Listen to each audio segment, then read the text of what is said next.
기도해야 되지 않겠는가, 그런 생각을 가져봅니다. 나라가 어지럽고 또 힘들수록 우리 교회의 몫이 참 있다고 생각을 합니다.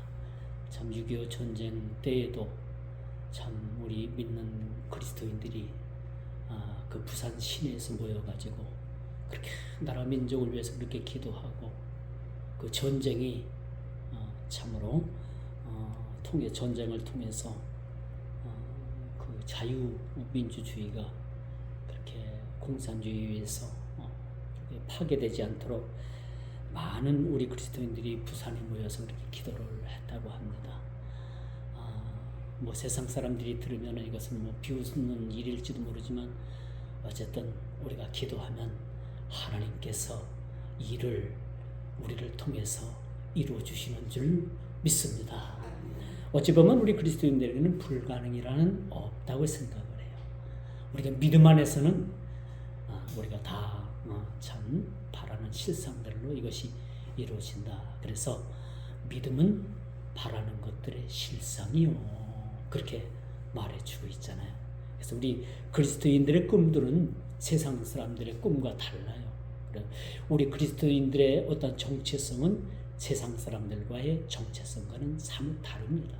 또 우리 그리스도인들의 삶의 목적은 세상 사람들과의 완전한 그런 삶의 목적이 다르다라고 말씀드릴 수가 있겠죠. 참 오늘날 그런데 교회에 대한 비호감이 날로 그렇게 높아지는 모습은 참 염려스러운 일이 아닐 수 없다 생각을 합니다.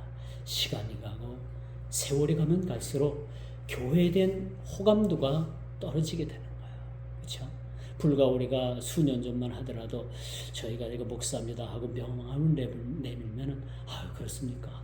제가 어느 게 집사입니다 하면은 아주 보증수표함이었어요. 그런데 지금은 어때요? 어디 가서 명함 내밀기도 참 부끄럽습니다. 어디 가서 제가 목사 신분이라고 그 신분을 밝히기도 사실은 부끄러운 때가 종종 있는 그런 시대에 우리가 살아가고 있습니다. 왜 그럴까요? 점점점 세상은 우리 교회에 대해서 이렇게 비호감이 점점점 높아지는 겁니다. 그렇죠? 왜 그럴까요? 왜 이런 교회에 대해서 많은 사람들이 배타성을 가지고, 또 교회는 독선적이다, 뭐 오만하다, 이런 지적을 왜 우리가 이렇게 받고 있을까요? 왜 오늘날 교회가 세상에 빛이 되지 못하고, 왜 오늘날 교회가 그렇게 세상에 어떤 선한 영향력을 끼치지 못하고 있을까? 그런 것에 대해서는 우리 스스로가 한번 반성해 보는 것도, 우리 자신을 돌아보는 것도 좋다라고 생각을 합니다. 참 우리가 세상이 교회를 바라보는 그 시선, 그것이 전부는 아니라고 생각을 하지만, 그들이 말하는 교회의 그런 모습이 모두를 다 수용을 할 수는 없지만, 나름대로 현 시점에서 교회가 세상에서의 위치가 좁아진 것만은 분명하다라는 말씀을 드릴 수가 있어요. 이는 비단 우리 조국 교회뿐만 아니라 이건 전 세계적인 추세입니다. 어느 지역을 막론하고 어느 시대를 막론하고 이젠 교회가 점점점 그 역량이 줄어들고 그 정체성이 흔들리는 때가 되었다는 것을 우리가 보게 되는 것이죠. 그렇다면 왜 교회가 세상 사람들로부터의 그런 관심 밖으로 밀려났는가라는 것도 우리가 한번 생각해 봐야 돼요. 그전에는 교회 하면은 뭐죠? 그렇죠? 교회에서 구호 활동도 하고 봉사 활동도 하고, 그렇죠? 어떤 선한 영향력을 얼마나 많이 끼쳤습니까? 지금 하지 않느냐? 지금도 여전히 교회는 그런 일을 합니다. 그런데도 불구하고 왜 교회가 세상 사람들의부터의 그런 관심 밖으로 그렇게 밀려나고 있는가라는 것도 우리가 한번 심각하게 고민해 볼 필요가 있다라고 말씀드릴 수가 있습니다.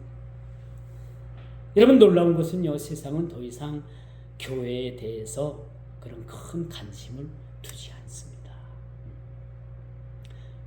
전 국민의 70% 이상이 교회에 대해서 관심이 없대요. 전 국민의 30% 정도가 30% 정도가 종교를 가지고 있다고 합니다. 여기는 불교, 유교, 여러 가지 종교를 다 포함한 그런 종교를 말해주는 거예요. 그렇게 30% 중에서 가장 선호하는 종교가 무엇입니까? 라고 얘기를 했더니 첫째가 불교랍니다. 30% 가까이가 불교에 대해서 선호감을 가지고 있다. 그 다음에 어딘지 압니까? 천주교예요. 29% 정도가 천주교에 대해서 그렇게 호감도를 가지고 있다. 세 번째 호감도가 어느 종교냐 했더니 유교랍니다. 9% 정도, 10% 정도가 유교에 대해서 관심을 가지고 있다. 놀랍게도 여러분 기독교는 6.9% 정도의 그런 관심을 나타내고 있더라고 합니다. 놀랍죠? 이것은 여러분 오늘날 많은 사람들이 이젠 교회에 대해서 무관심해지기 시작을 했습니다. 너희들끼리 놀아. 속된 말로 교회 안에서 우물 안에 개구리식으로 너희들끼리 그냥 세상 사람들은 교회에 대해서 더 이상 관심이 없다는 겁니다. 이 기독교에 대한 사람들의 관심이 심히 걱정되지 않는 일이 아닐 수가 없는 거죠. 그렇다면 제가 기독교인이 아니고 제가 교회 밖에서 교회 안을 들여다보고 평가를 해본다고 하더라도요, 제 눈에도 교회 안에 걷어낼 그러한 부정적인 요소가 한두 가지가 아니라는 거예요. 솔직히 여러분들이 그리스도인이 아니고 여러분들이 세상 세인으로서 교회 안을 들여다본다고 한번 생각해 봅시다. 이 교회 안에 걷어내야 될 부정적인 요소, 세상 사람들이 그렇게 무관심할 수밖에 없는 그런 교회의 그런 요소들이 걷어내야 될, 제거해야 될 것들이 얼마나 많이 있는가 한번 생각해 보세요. 제가 생각해도 걷어내야 될 일들이 너무나도 많은 거예요. 이제 점점점 교회가 세상을 향한 역량을 잃어가면서도 급속도로 진행되고 있는 세속 문제. 언제까지, 얼마 전까지만 해도 세속이라고 했어요. 세속주의를 경계해야 된다. 세속으로 돌아가서는 안 된다. 그렇게 얘기를 했는데 이젠 세속이 아니에요. 세속이 아니라 환속이랍니다. 어느 목사님 설교를 제가 들어보니까 공감을 하겠더라고요. 얼마 전까지만 해도 세속을 우리가 얘기했는데 세속이 아니라 환속이라는 거예요. 완전히 세상으로 돌아갔다는 겁니다. 세속은 뭐예요? 그리스도의 무늬도 있고요, 세상적인 무늬도 있고 이렇게 혼합된 거예요. 그런데 이젠 세속을 넘어서 완전히 환속, 세상으로 원위치 되고 있다는 사실이에요. 이게 무서운 겁니다. 이런 무관심 속에 날로 환속으로 돌아가는 오늘날의 모습을 보면서 참 우리 스스로가 깊이 반성해야 될 필요가, 우리 스스로를 돌아볼 필요가 있지 않는가, 그런 생각을 가져보게 되는 것입니다. 오늘 본문의 말씀을 보면요, 하나님께서 이스라엘을 구원하기 위해서 위대한 계획을 가지고 계세요. 이젠 사랑하는 이스라엘 백성들을 그 먼 고토의 나라에서 그렇게 이제 종살이를 하고 노예 생활을 하던 그 백성들을 구원하기 위해서 누구를 보내주시느냐? 저와 여러분 같으면 누구예요? 유대 나라의 이스라엘의 정통 혈통인 그 이스라엘의 왕을 통해서, 그렇죠? 왕을 통해서, 그 계보를 통해서 하나님께서는 그렇게 구원의 역사를 베풀어 주시는 것이 원칙이죠. 물론 하나님께서는 유다 지파를 통해서 예수 그리스도를 이 땅에 오게 하시고 궁극적인 구원을 이루어 주셨어요. 그런데 오늘 본문에 보니까 이스라엘 백성들을 해방시켜 주기 위해서 바사 제국인 바사 왕 고레스를 하나님께서 그를 기름을 받게 하셨다. 라는 말씀이 오늘 본문에 그렇게 기록을 하고 있죠. 아니 유다 나라에 그렇게 유능한 사람이 없겠습니까? 그들을 통해서 일하는 것도 그것이 하나님의 순리고 그것이 우리가 생각할 때 맞는 일이라고 생각을 했지만 하나님은 바사왕 고레스를 통해서 그에게 기름을 받게 하고 또 그를 통해서 이스라엘을 해방시키기 위한 하나님의 도구로 사용하고 있다는 것을 우리가 보게 되는 거지. 참 아이러니하다고 생각을 하지 않습니까? 요즘 다시 국회나 정계에서 한참 2년 전쟁이 불붙고 있죠. 좌가 옳다 우가 옳다, 그렇죠? 이렇게 이념 전쟁이 우리를 사로잡고 있습니다.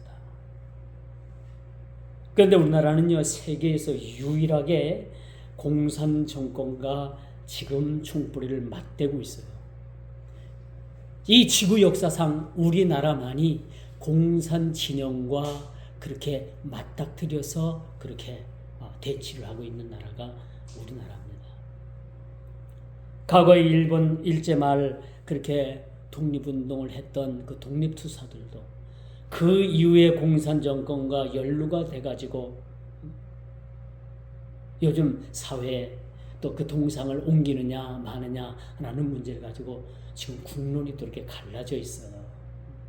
참 이런 일들은 참 안타까운 일이 아닐 수 없다. 이건 좌가 잘못도 아니고 우가 잘못도 아니고 지금 우리나라가 이 현 시점에서 공산주의와 그 대한 남한 자유주의가 그렇게 대치하고 있는 상황이기 때문에 이건 아주 특수성을 가진 것이라고 볼 수밖에, 그렇게 특수성을 가진 그런 체제이기 때문에 이런 일들이 일어날 수밖에 없는 사실을 우리가 알아야 되는 거야. 그래서 우리는 좌도 아니고 우도 아니고 하나님 나라의 백성으로, 천국의 백성으로 이 모든 좌우를 뛰어넘는 그런 역량을 우리 그리스도인들이 발휘할 수 있는 때가 이때가 아닌가라는 생각을 가져봅니다. 언제나 역사의 위기 가운데 영웅은 그렇게 나오게 돼 있습니다. 그 평안할 때 영웅이 나오는 게 아니라 난세의 영웅이 나온다고 하잖아요. 이럴 때 우리 그리스도인들이 어떤 영웅적인 그런 역할을 받아 감당해야 되지 않겠는가라는 생각을 가져봐야 합니다. 우리 그리스도인들은 어느 한쪽에 치우치는 것은 그렇게 좋지 않아요. 우던 우리가 이것을 뛰어넘고 이 모든 것을 포용할 수 있는 것이 우리 진정한 오늘날의 교회의 모습이 아닌가라는 생각을 가져봅니다. 왜 이런 말씀을 드리느냐? 왜 하필이면 바사 제국의 고레스 왕을 통해서 그 포로로 잡혀가 있던 그런 이스라엘 백성들을 그를 통해서 이스라엘로 돌려보내냐라는 그런 이야기가 오늘 바로 그런 이야기죠. 왜 하필이면 그 많은 일꾼들도 많이 있을 텐데 왜 바사왕 고레스란 얘기예요? 이게 많은 사람들이 이 말씀을 읽고 왜 하필이면 그 적국, 그들을 포로로 잡아갔던 왜 무시무시한 그 왕들을 통해서 왜 다시 그들을 돌려보내느냐 말이에요. 이런 문제가 오늘 본문에 그렇게 등장하게 되는 모습을 우리가 보게 됩니다. 그러면 오늘날 이 본문에 쓰여진 말씀처럼 이스라엘의 회복은 그들 스스로의 문제로 해결될 수가 없었던 문제인 거예요. 포로로 잡혀있던 자들이 스스로 그들이 고토로 돌아갈 수 있는 힘이 없었던 겁니다. 여전히 그들을 잡아 노예로 삼고 여전히 그들을 억압했던 세력들이 있었는데 그 세력들의 마음을 움직이고 그들의 정책을 바꾸고 그리해서 하나님께서는 그 이방 군주를 통해서 하나님께서는 이스라엘 백성들을 다시 고토로 돌아보낼 계획을 가지고 계셨던 거예요. 그런데 이 말씀이 쓰여진 자체를 보게 되면은 왜 바사왕 고레스에게 기름을 붓느냐는 얘기예요. 왜 하필이면 이방 군주에게 기름을 붓느냐는 얘기입니다. 여기서 시비가 벌어지는 겁니다. 여기서 시비가 그렇게 발생하게 되는 거예요. 그러나 여러분, 하나님께서는 비록 악한 자도 잘 들어보세요. 악한 자도 하나님께서 그를 그 방법대로 도구로 사용하는 거예요. 악하면 악한 대로 그 도구로 사용하는 거예요. 우리가 잘 알듯이 예수님의 12제자 가운데서 한 제자를 악한 도구로 사용하셨다는 거예요. 이건 그렇게 따질 수가 없는 거예요. 왜? 하나님께서 하시는 일이기 때문에 왜 그 사람에 대해서 왜 악한 도구로 쓰였느냐? 우리가 따져 물을 수가 없는 거예요. 한 점의 흙을 가지고 토기장이가 그 좋은 그릇, 기슬 그릇, 천이 그릇, 쓸 그릇을 만들 권한이 없겠느냐라고 우리들에게 말씀해 주고 있는 거죠. 그래서 여기서 중요한 것이 하나 있어요. 우리가 주님 앞에 어떤 도구로 쓰임을 받느냐라는 것도 상당히 중요하다고 저는 생각을 합니다. 우리가 하나님의 선한 도구로 쓰임 받는다는 것 자체가 얼마나 하나님 앞에 이것이 감사한 일인지 몰라요. 근데 여러분, 교회 안에서도 악한 도구로 쓰여지는 그런 도구들도 있더라고요. 모르게 몰라도 그 악한 도구로 쓰임 받는 자들이 끝끝내 그 자리에서 돌아서지 않고 그 악한 도구로서 계속 사용되어진다면 그 인생은 뻔한 거겠죠. 돌아서야 되는 겁니다. 그렇죠? 내 자신이 악한 도구로 쓰여지고 있는가, 선한 도구로 쓰여지고 있는가, 우리 자신을 돌아볼 필요도 상당히 있다라고 생각을 할 수가 있어요. 참으로 아이러니한 것은요, 하필이면 왜 바사왕 고레스를 통해서 이스라엘의 회복을 말씀하고 있는가라는 거예요. 다시 제가 재차 말씀을 드리는 거죠. 왜 그렇다고 생각해요? 그러나 분명한 것은요, 하나님께서는 비록 이방군주의 힘을 통해서도 일을 행하시는 하나님이신 거죠. 하나님의 일하심에 대해서는 우리가 어떤 이유로든 우리가 태클을 걸 수가 없어요. 이유를 제기할 수 없습니다. 왜? 하나님은 완전하신 분. 온 우주 만물을 통틀어서 완전하신 분은 하나님이십니다. 오늘날 우리 주위의 컴퓨터가 아주 일상생활에 아주 없어서는 안 된 필수품이잖아요. 이 컴퓨터도 여러분 완벽한 것 같지만 가끔 오류를 일으킵니다. 그렇죠? 컴퓨터도 오류를 일으켜요. 우리가 가지고 있는 휴대폰 이거 처음엔 괜찮죠? 전화도 잘 걸리고 잘 받고 인터넷도 할 수 있고, 그러나 이것도 오래 쓰다 보면 오류가 생깁니다. 세상의 모든 것은 다 오류투성입니다. 그러나 완전하신 분은 하나님 한 분이신 거예요. 이런 완전하신 분이 행하시는 일들을 우리가 감히 이렇다 저렇다 평가할 수가 있겠어요? 못하죠. 할 수가 없는 겁니다. 그러므로 선한 도구로 쓰이든 악한 도구로 쓰이든 그것은 하나님께서 정하신 일이다 라고 말씀드렸습니다.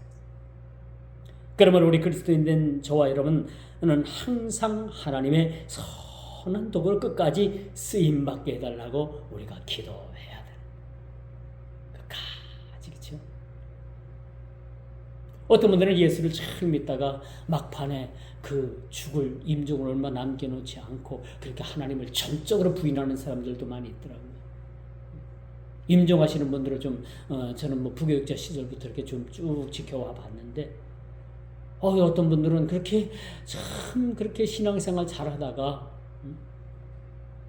그렇게 노년에 가서 그렇게 얼마 남겨놓지 않고 그렇게 하나님을 부정하고 신앙에서 떠나고 그렇게 악한 모습들을 보이는 그런 분들을 좀 봤습니다.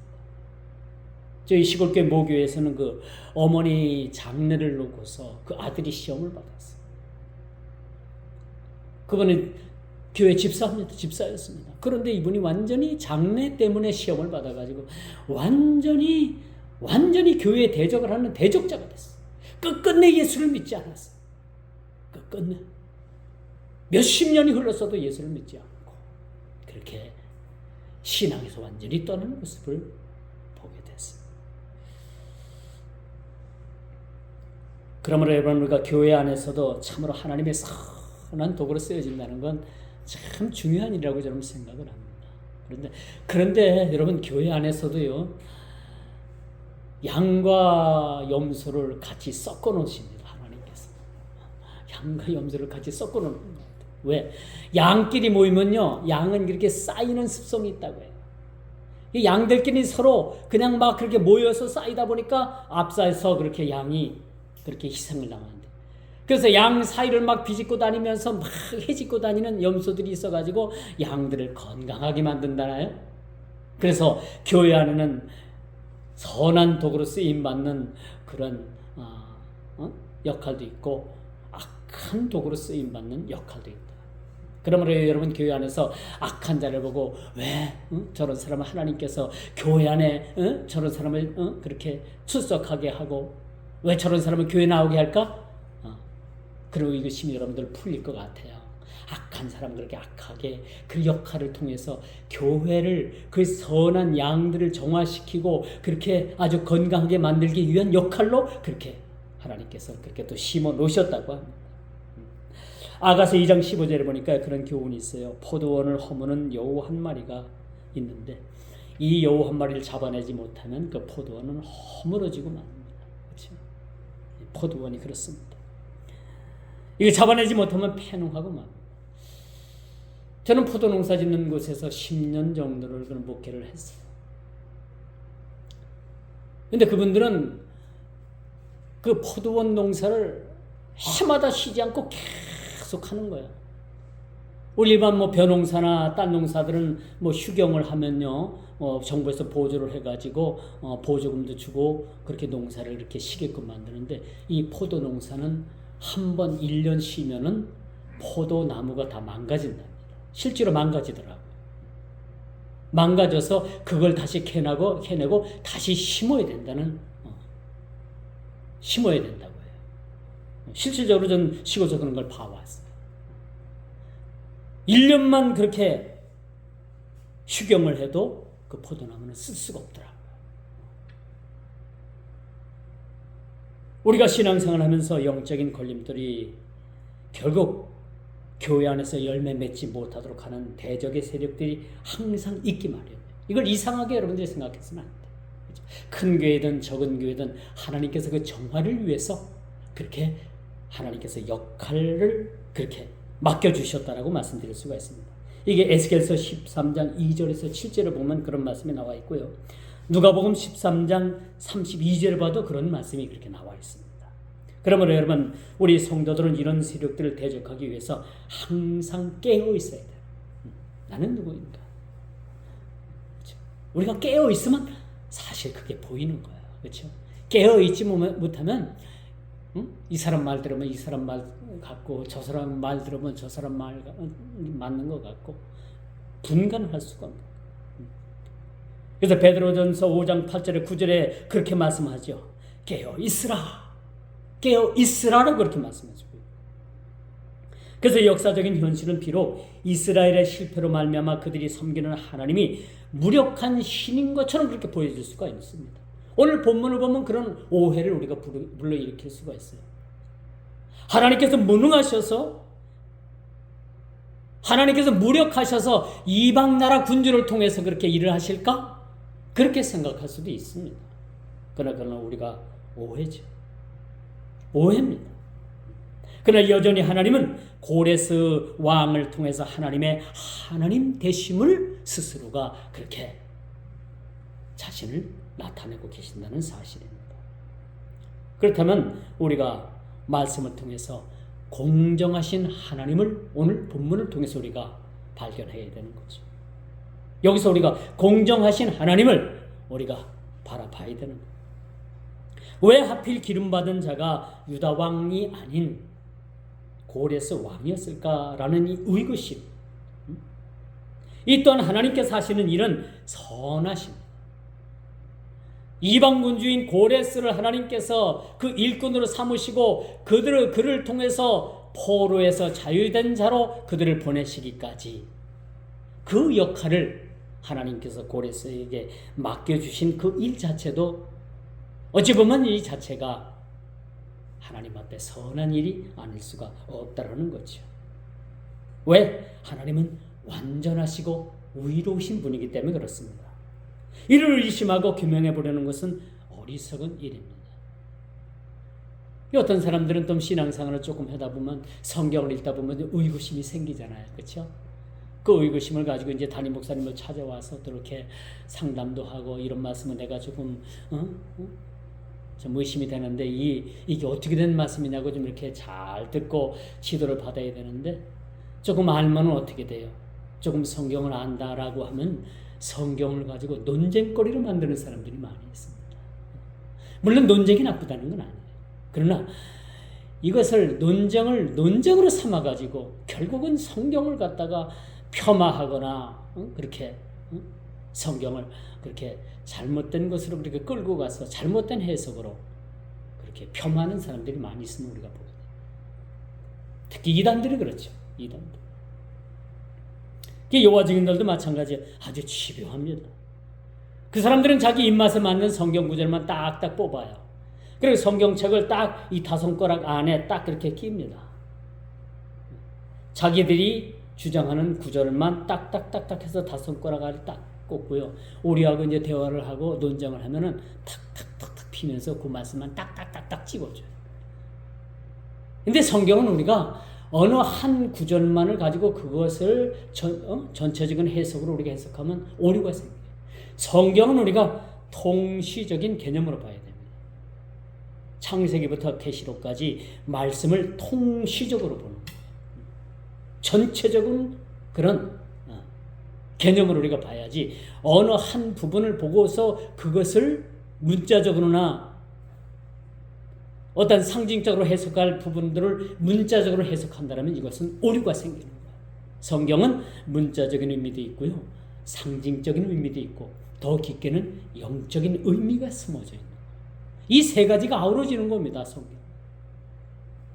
이걸 문자적으로만 해석을 하려면은 이 자유주의, 이 신정통주의 마냥 이것은 우리 예수님 하나님의 말씀이 아니니까 이것을 칼로 딱 잘라갖고 도려 내버립니다. 이거 하나님 말씀 아니냐? 또 잘라버립니다.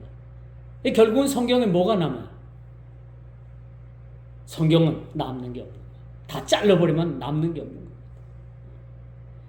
그러므로 여러분 하나님의 공정심은 우리가 하나님 앞에 추호도 이것을 의심할 것이 못 된다. 성경에 쓰여지는 그 액면 그대로 우리가 받아들이는 것이 개혁주의입니다. 근데 여러분 요즘 신자유주의자들은 안 그래요.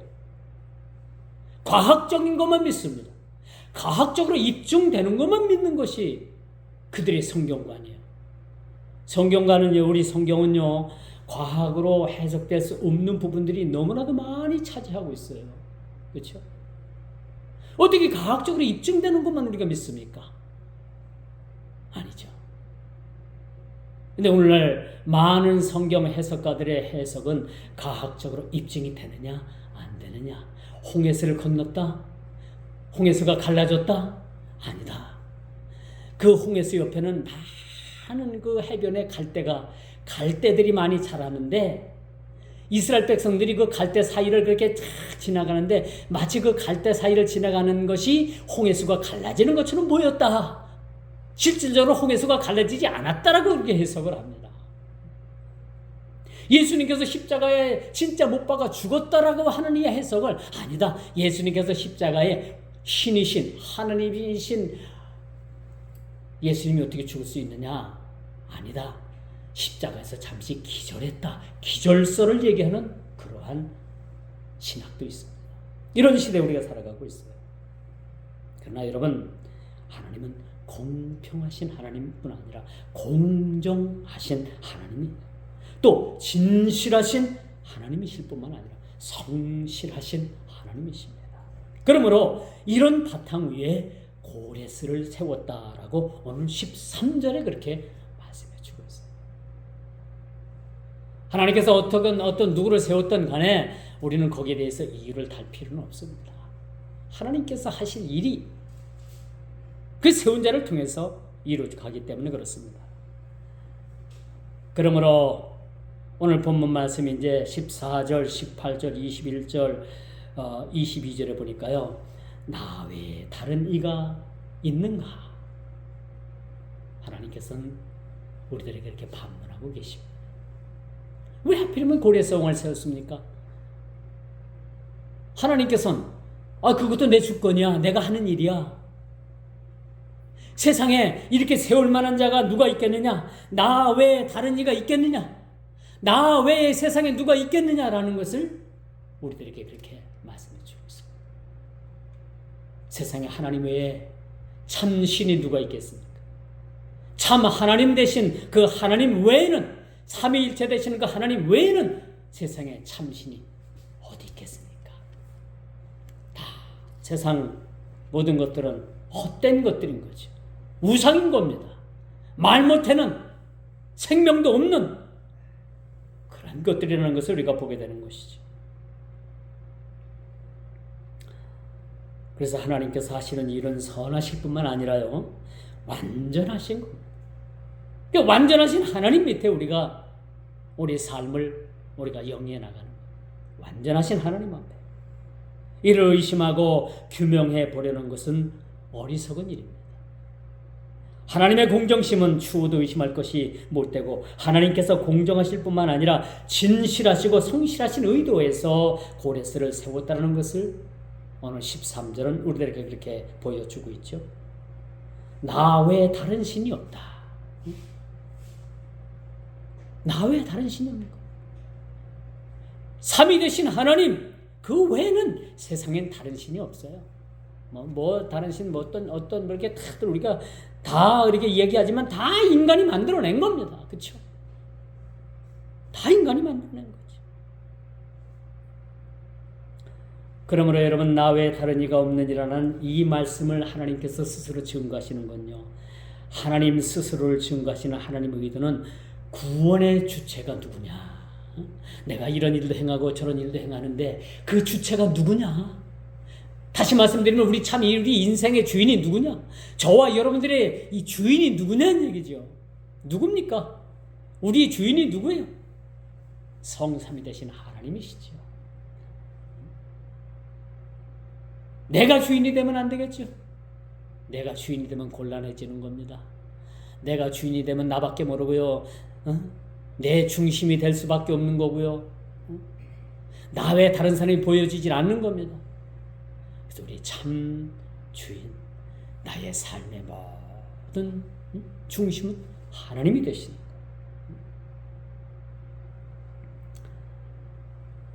그러므로 그분의 구원의 성취와 목적은 이스라엘의 해방이었어요. 오늘 본문의 목적은 바사왕 고레스를 통해서 너희를 해방시켜 주겠다는 거예요. 해방시켜 주겠다. 근데 거기서 이 일을 제기할 분들이 있죠. 왜 하필 우리 중에서도 괜찮고 우리 왕족들도 여기 잡혀와 있고, 그런데 왜 하필이면 고레스 왕입니까? 그렇게 반문할 수 있지만 그것은 하나님께서 하시는 일이기 때문에 우리는 여기에 대해서 이 일을 제기할 수가 없다는 겁니다. 그분은 우리의 구주가 되십니다. 우리의 방패가 되십니다. 예수 그리스도께서 유일하신 구원주라는 것을 나 외에는 다른 이가 없다. 나 외에 다른 이가 있나 너희들이 찾아봐라 라고 오늘 18절 8절에 그렇게 말씀해 주고 있는 거죠. 이 말씀의 결론을 맺습니다. 고레스를 통한 이스라엘의 해방과 회복의 메시지는 장차 오실 메시아 예수 그리스도의 재림과 더불어서 구원의 완성이 이루어질 것을 그렇게 말씀해 주고, 이제 우리의 궁극적인 구원은 누구 손에 달려 있습니까? 메시아 예수 그리스도. 그 예수 그리스도를 통해서 이제 구원의 완성이 이 땅에 이루어질 겁니다. 그때는 다시는 슬픔도 없고, 다시는 아픔도 없고, 다시는 눈물도 없고, 다시는 서로 갈등하는 일도 없는 그러한 세상이, 그런 하나님의 나라가 임하게 될 것입니다. 하나님께서는 궁극적인 구원의 완성을 위해서 세상의 모든 선민을 이젠 세계 각처에서 우리를 불러주실 것입니다. 이제 그날이 멀지 않은 것 같아요. 점점점 세상이 어때요? 성경의 말세에 지적하는 그런 모습들로 점점 이 변해가고 있지 않아요? 점점점. 디모데후서 3장 1절을 여러분 보십시오. 말세에 고통하는 때가 이르니, 그렇죠? 자기를 사랑하며 자기를 자긍하며, 하나님 사랑하는 것보다 자기를 사랑하며 모든 것이 자기 사랑에 빠지는 그런 모순에 빠진다라는 것을 그렇게 지적해주고 있습니다. 이 중에는 이방인 가운데 여호와를 앙망하는 구원받은 자도 있게 될 것이고, 저 세상 바깥에는 그런 구원 바깥에서, 구원의 밖에서 그렇게 심판을 기다리고 있는 그러한 불쌍한 자들도 있을 겁니다. 우리는 세상에 구원받은 자가 누군지 모르기 때문에 그들이 가서 하나님의 복음을 전해야 돼요. 그런 말이 있잖아요. 우리가 복음을 전하고 전도를 할 때는 여러분 세상에 그 자유주의자들처럼 그렇게 전하라고 했어요. 근데 교회 안에서 그들을 그렇게 전도한 사람들은 개혁주의 말씀으로, 아주 말씀 중심으로 가르치라고 했어요. 땅 끝에 모든 열방을 구원하시려는 하나님의 선포는 구원의 소망 가운데로 저와 여러분들을 초대하실 겁니다. 이제 머지않아 완전한 구원으로 저와 여러분을 초대할 날이 있을 겁니다. 오늘 그 모형이 오늘 이 예배예요. 오늘 이 예배가, 여러분 이 예배의 모형이 구원으로 초대하는 이런 자리입니다. 구원으로 초대하는 이 자리. 교회는 영적으로 보면 방주입니다. 그렇죠? 교회가 구약의 방주의 모형이 교회입니다. 오늘날 교회인 거예요. 그래서 오늘 어떤 교회는 방주의 모형으로 교회를 지었더라고요. 어디인가요? 경기도 어디죠? 그 할렐루야 교회인가? 그 김상봉 목사님이 심하시는 그 단독교단이죠. 또 독립교단이라고 해가지고 거기는 뭐 방주 모양으로 이렇게 교회를 지었다고 합니다. 뭐 오늘날 우리 교회가 뭐 방주 모양이든 아니든 그런 건 상관없지만 오늘날 이 방주의 모형이 오늘날 실질적인 교회다. 이 교회 안에서만 구원이 있는 거예요. 여러분 많은 사람들이 뭐 좋은 일하고 착한 일하고 덕을 쌓고 뭐 봉사하고 헌신을 구제하고 이건 다 부수적인 거예요. 그것이 구원이 될 수가 없는 겁니다. 구원은 오직 교회 안에 예수 그리스도 그 십자가의 그 구원을 통해서 구원이 이루어지는 거예요. 좋은 일 했다고요? 착한 일 했다고요? 많은 사람들에게 칭찬을 받는다고. 물론 이것이 중요합니다. 이것이 나쁘다는 것이 아니에요. 그렇지만 그것이 구원의 조건이 될 수가 없다는 거죠. 구원은 오직 예수 그리스도의 십자가의 보혈, 그 십자가를 붙들 때 그 십자가 안에서 그 주님 안에 내가 있고 내가 주님 안에 있을 때 우리가 구원을 받게 된다는 사실입니다. 이런 이 부르심에 우리가 응답하고 오늘 본문을 통해서 이스라엘 백성들이 이제 해방을 맞게 된다라는. 여러분 해방이 얼마나 참 중요한가? 저는 해방 세대도 아니고 그 세대도 물론 잘 모릅니다. 그렇게 일제 억압 속에서 그렇게 살았던 사람들이 해방을 1945년 그렇게 해방을 맞이했을 때 그들이 얼마나 큰 감격을 누렸을까? 그렇죠? 400년 동안 그 종살이했던 그 이스라엘 백성들이 하나님께서 그들을 부르셔서 가나안 땅으로 그들을 인도해 주셨을 때 그들이 노예의 삶에서 그들 해방받았을 때 얼마나 큰 감격을 누렸을까? 1948년인가요? 50 몇 년도인가요?